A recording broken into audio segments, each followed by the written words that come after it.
Hello, beautiful people. Thank you so much for tuning in again today.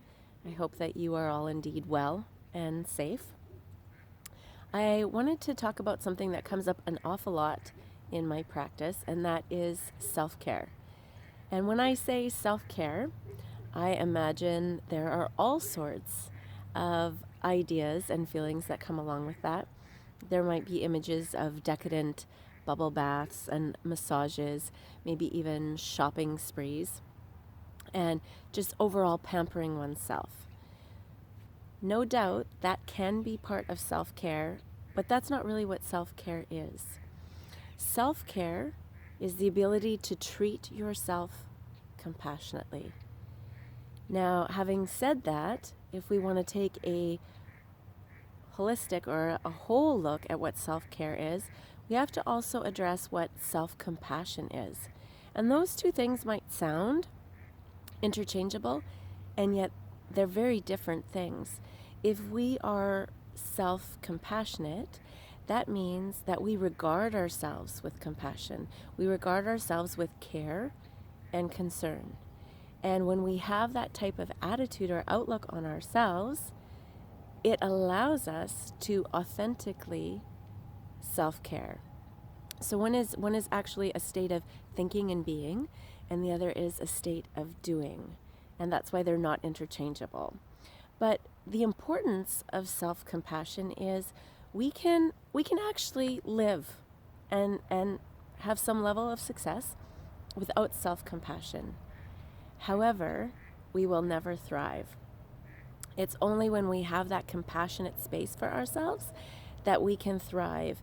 And why that is because at that point we stop placing unrealistic expectations on ourselves.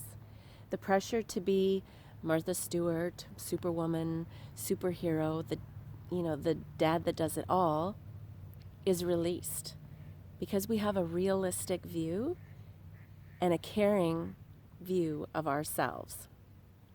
Now, what does that look like in real life?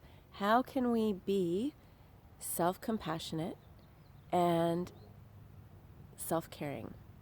Well, to exercise self-compassion in our life, one of the exercises that many authorities recommend is to interchange yourself in a scenario with somebody who you view tenderly. So imagine somebody that you love dearly and put them in the same situation you're in. How would you feel for them? What would you say to them? How would you hope they treated the situation? How would you support and encourage them? And then from that place, actually having felt that, replace yourself in that scenario. And then act in accordance to all the ways that you would have to that person you love tenderly. Now, for many of us, when we start practicing this, it is new and uncomfortable. And like anything new, it takes time and it takes effort to get to the point where it becomes natural. But I assure you, it is so worth it.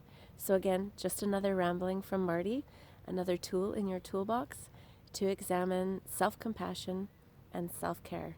Until next time, please stay hydrated, well-nourished, and well-rested. Thank you. Bye.